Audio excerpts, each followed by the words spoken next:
Hi everybody who's following me and supporting me. So I just posted that last video and I was talking about how much pain I'm in. So, and a lot of you were saying like, oh, well tell them, tell your provider they need to do something and give you pain medications. Because I hadn't even had my appointment with my pain management doctor with Sloan yet. So then, so I emailed them and they were like, yeah, you need to get down to urgent care. So I ended up going down to the hospital in New York City and they did a bunch of scans and on my spine, an MRI of my entire spine, which took an hour long.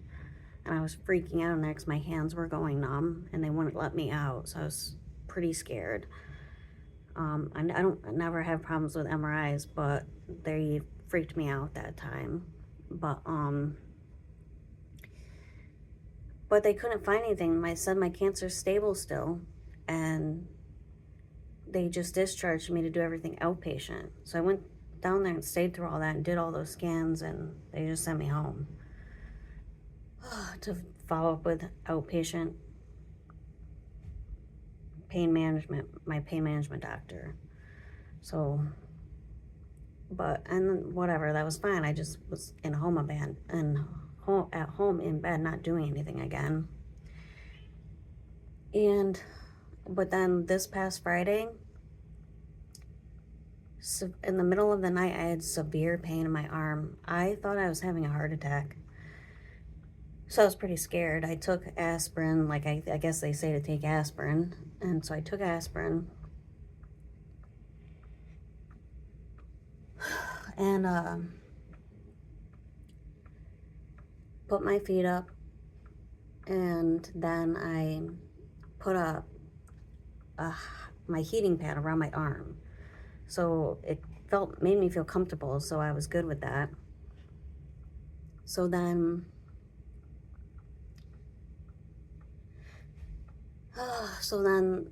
it was just a problem because I didn't, the next day I went to my local hospital at Guthrie in Sarah, PA, and they were like, well, we need to do a scan and you need to have a myelogram done, and they couldn't do it on the weekend. So I guess they called other hospitals in Upstate Medical in Syracuse, New York.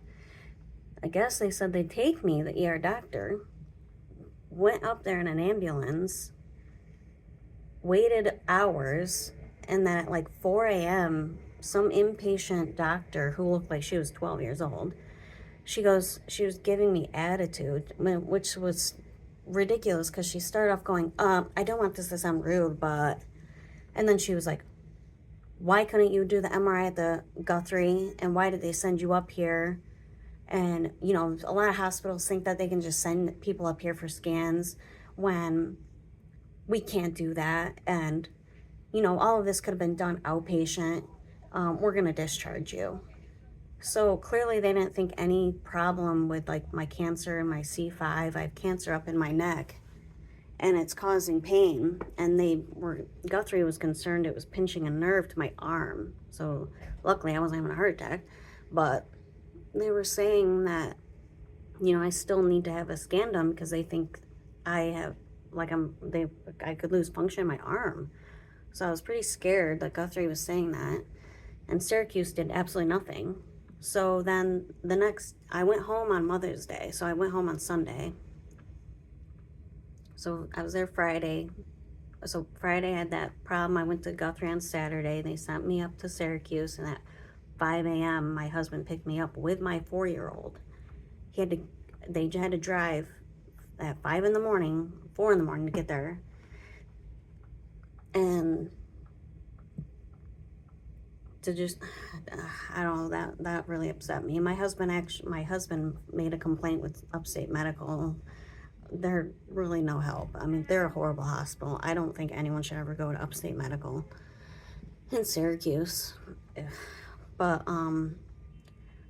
so then 5 a.m. Sunday, I had, you know, the,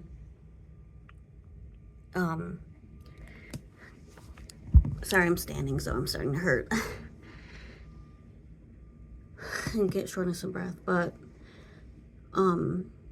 then they, I went home, and my kids, you know, they gave me their Mother's Day presents, which was so cute, and,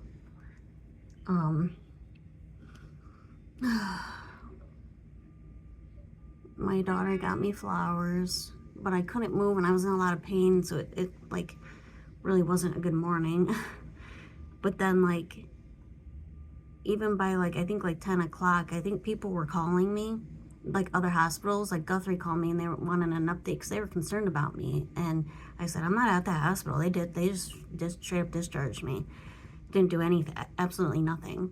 So they were angry, and I don't know if they're doing something about it, but they said they were gonna, like, talk to people, because, like, that was unacceptable. So they said, we've talked to Sloan Kettering, your doctors down in New York City, and they said, you need to get down in New York City, because Sloan Kettering, they do take care of me. Like, they obviously are trying to help me with my pain, and they're my doctors, but I didn't want to have to go 4 hours into the city because it's so painful on my back. Like, being in a vehicle, it's so hard. Like, I have to lay down. I'm not even in a seat properly. I'm laying down in the back with a pillow, like, on a bunch of soft blankets on my pillow. So then I went down to the city, like, on Mother's Day, and I've been here since Sunday. So Sunday, Monday, Tuesday, Wednesday, and they don't even know when I'm going to be discharged at this point. I'll make this video and then upload it, another one, like, saying what happened, like, when I was discharged. But here I am in the city, like, you can see, I don't know if you can see, like, all the, how tall everything is, and all the crazy buildings. And thank gosh this time, I don't know why, I don't know if it's because I came on Mother's Day and it was pretty dead in the urgent care, and I've never had that happen before, never. But they actually gave me my own private room. So there's the door, there's all machines, there's my bed, there's one of my daddy's. My daddy came to be with me because I was alone for a few days. And then that's it, that's the room. But I'm gonna go back and lay down now since my back is killing me. I want to show you, like, that I was in the city in my room, because I don't know why, but, like, most videos I post, telling my story with you, like, all of you, like 99.999% of you are, like, super supportive. But then I saw on, like, my first video that I ever posted about my story, I don't know why, but some person said, like, I call bullshit, but I don't know what that means. I don't know if they're, like, calling my story bullshit. I don't know what they're talking about. I replied back to this person, like, what is bullshit exactly? Because are they saying I'm lying and making all this stuff up? Like, that was I don't know how old you are. I don't know your maturity status. I don't know, like, your IQ status, because, like, or your mental health status, but, like, I don't know what you mean by that, but I took it as bad. Like, you don't believe me and what I'm going through. And I'm just like, is this person attacking, like, a dying person? Like, really? Like, you have, how, like, who does that? But whatever. Like, not everybody's, like, mentally stable, you know? Like, not everybody's nice. But the most of you are, and, you know, you're supporting me, and, like, and I appreciate that, because it makes me feel good, obviously, considering what I'm going through. But I'm just like, what is fake about my story? You know, I have to have my arms bad still. I have to have these lidocaine patches on me. I mean, they've had these things done because they've done like a million EKGs. I have my port right here. I've had my port in for a year now. So, I don't know.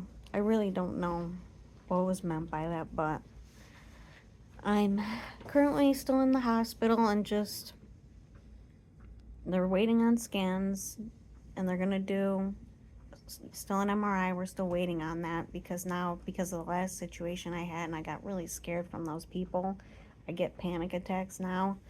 So they're gonna try and give me medication to relax to give, so I can actually go inside the MRI machine. And then hopefully they just figure out what's going on, and they're considering if I do have something going on with my C5 tumor that goes over to my shoulder, they're gonna do radiation. So I might be in the hospital for a while. So I'll keep you guys updated, and thank you for all of you who are being supportive for me. Love you all. Bye.